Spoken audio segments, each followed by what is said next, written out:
What's going on, everybody? It's your boy Haak the Five Dudes Gun coming at y'all with a little PSA, so to speak, in the state of video gaming. And I come to you guys today just to say this. I mean nothing against any of the YouTubers, any of the people that make a living playing video games, putting their video games out, or putting their videos out of their reviews and their playthroughs and things of that nature of their games. That's awesome. But I want to tell everybody that's not trying to make a living playing video games, first, enjoy your video games. Don't get your game and try to rush through the main story mode first and be the first one to post a video up. Enjoy your game. Take your time. Look for all the little nooks and crannies or whatever. If it's collectibles or secrets or side missions or quests, do it. Enjoy your game. Take the time to really enjoy it. Don't let these individuals who rate the game, score the game, put the game out for bug testing and glitching and say this is wrong, this is right, frame rate. Don't let them, I guess, fragment your judgment, because you may go into a game with a bias already based on something that you've watched and listened to on someone else's channel. And that's why I said I don't mean any harm to any YouTuber, because it's a message out to you as well. There's a lot of people out there that Twitch stream and do YouTube and want to join esports leagues or are sponsored by esports leagues and things of that nature. You are very influential to a group of individuals that probably want to do the same thing. I don't want to see any young man or young woman throw their educational experience away to pursue playing video games professionally because they think a pastime that they enjoy for free could be something that they should do professionally. Just because you're in an esports league doesn't mean you shouldn't have a business sense, a streetwise sense, or a scholastic education. So I don't want to see anybody dropping out of school or not pursuing higher education or degrees of higher education to go play video games for money. You understand what I'm saying? It's okay to aspire for that and have that as one of your side goals, but that's just like someone that wants to get into the entertainment business, and not to delve too deep because we already know how demonic and evil that game is. For the Lord doesn't like us to be out there glorifying sex, murder, and drugs and all that stuff. But y'all say thank God at every award show and all that, but we're gonna leave that for another topic. At the end of the day, the esports leagues are just like some entertainment of professional basketball or movie acting or football or rapping, in terms of you got individuals that played this sport all their life to try to make it to the professional leagues because they were influenced by what they were watching, who they were watching, what teams they like. Entertainment, you got individuals that glorify sex, murder, drugs, violence, and screwing over friends, and women ain't nothing, and let's not have any values of home and things of that nature. Let's not have any morals. And when you look at things that way, there's people out here that look at it and say, man, I want to do that too. You know what I'm saying? And for most part, a lot of these things aren't necessarily the way to go. But like I said, I'm not here to poo-poo on anybody's dream. It's just you have to be very wary of what you do. That could be a secondary, as I said, goal of yours after you achieve something of semblance that will hold up in a professional sense. To hell with trying to make somebody else proud or do what they want you to do. No, in the sense of, let's say you want to go into a career path professionally at an entry level position in some office space. Not saying that you won't get the job, but a qualification that would help you get the job would not be, I signed up for an esports league playing video games. That won't help you get the job. Having a degree in business and communications, computer information technology, sociology, a world language, something like that, being a master of applied mathematics, things of that nature would be plentiful. And then you can have that. It's just like, hey, you want to rap and you put all this time and money into rapping and took your paycheck money and then hit the lottery and put a couple thousand into this and went to the studio, whatever. That's cool. You put all this time and effort and you was doing your thing. You did your art very well and you made a lucrative career out of it. But what do you have to fall back on when the climate shift and you're not either willing and or able to shift with the climate and do the new wave shit? What you have to fall back on? You played football all your life. You know all the ins and outs of A gap through D gap and knowing everything to read defensive, who's the Mike backer. You're a great quarterback, everything. But if you didn't do nothing but read books about being a great quarterback and watch film on gameplay and quarterbacking 101, so to speak, by the greats like Peyton Manning, Joe Montana, Tom Brady, who's still playing, by the way, then that's cool. You can be one of the most educated individuals that ever played the position. But what do you have behind an NFL career? God forbid a freak injury. You tear an ACL, you rupture an Achilles, you break a clavicle, you tear a bicep or something like that, and you can't play that sport for a while. What is your fallback? Just wait for sponsor deals to keep bringing you money for incentives and things of that nature, commercials or sneakers and clothing items and apparel. I say that again, I mean no harm to anyone, but you have a group of individuals out here, the youth of America, young adults as well, that look at some of you YouTubers, look at you Twitch streamers and all you video game esports leagues, and they aspire to get there. And some of you guys' stories aren't, hey, I'm just a kid, yeah, I go to school, I may be good at this game or whatever like that, but I go to school. My mom makes sure, or my mom and dad, or whoever you raised by, they make sure I'm at school when I'm supposed to be. I study the way I'm supposed to, and if I don't have such a grade point average, I don't be allowed to play these games. See, something like that is cool, but to just be like, well, yeah, I realized this was something that I was really good at, and I was beating adults on competitive maps and and my mom just let me get homeschooled, or I'm just going to wait till I'm 18 and take some internet courses. Like, no, that's not the way to go.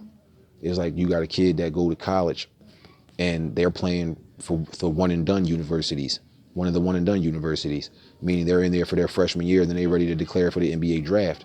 And it's like you would take that year and be great and get a high draft pick, get drafted by a shitty team, and then years later, in certain instances, start going back to school and getting your dissertation or your degree, your business degree or whatever like that, when you like 30 something years old. Now, no offense to nobody that took that path, not Shaq or anybody else, but at the end of the day, you could have stayed in school and got that education and then went to the league, but it was more important for you to start making money for playing professional sports, because you've seen that's the way that it goes. And as all these different deals are happening, all these different television endorsements and all these different sponsored jersey deals with the NBA, it's all this extra money, and you're seeing all these other teams powering up with the players and making $100 million contracts seem like nothing, and also having the ability to do so in off seasons and stuff like that, and to talk amongst each other and try to wait their contracts out to go to better teams and other individuals. Now legislation being put in place to where college athletes and all that can have agents and make money off their likenesses while they're still employed. While they're still enrolled in the college university they're in. It's like we're making it okay for the rest of the individuals who come up doing these professions, whether it be playing video games, sports, acting, whatever, to bypass certain ways to get there, then come back to it later. But why put it off now till later what you could do now? Why put it off till later what you could do now?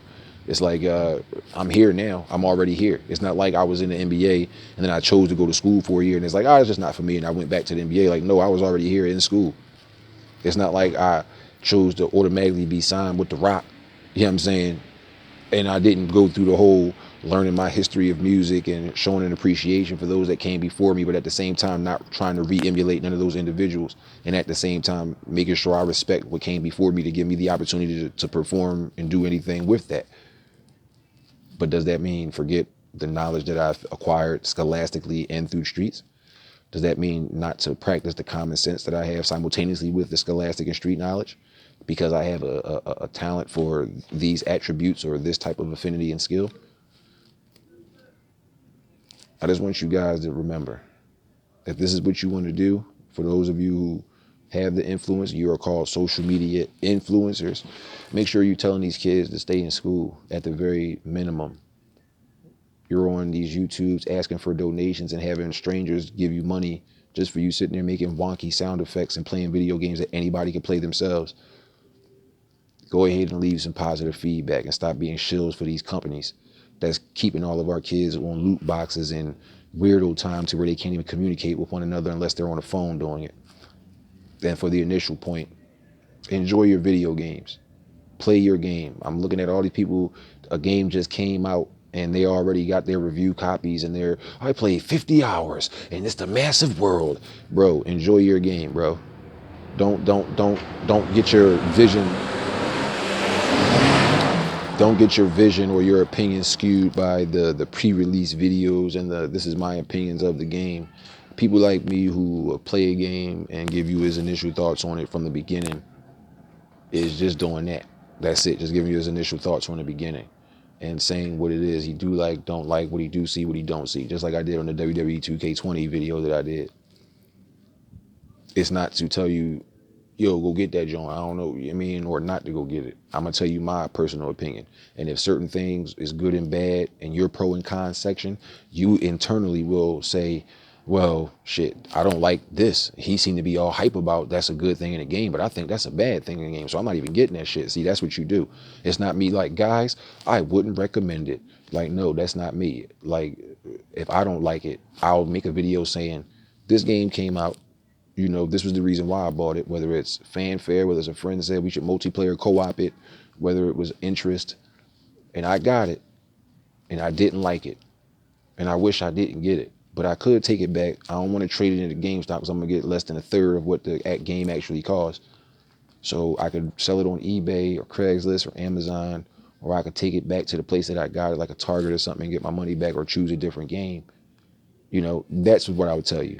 That my experience wasn't pleasant, and I'm gonna give you reasons why, and talk about if the graphics look good, if the sound effects was cool, but at the same time the gameplay mechanics and gameplay experience, storytelling, and all that itself, multiplayer experience, whatever.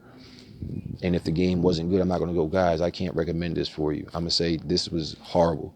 This game was trash, booty butt cheeks, and I'm mad that I paid for it. And after listening to me say that and all the reasons why for that particular game or video, whatever I would do, you yourself would hear what I said, internalize it, and say, well, he said he didn't like this, that, and the third.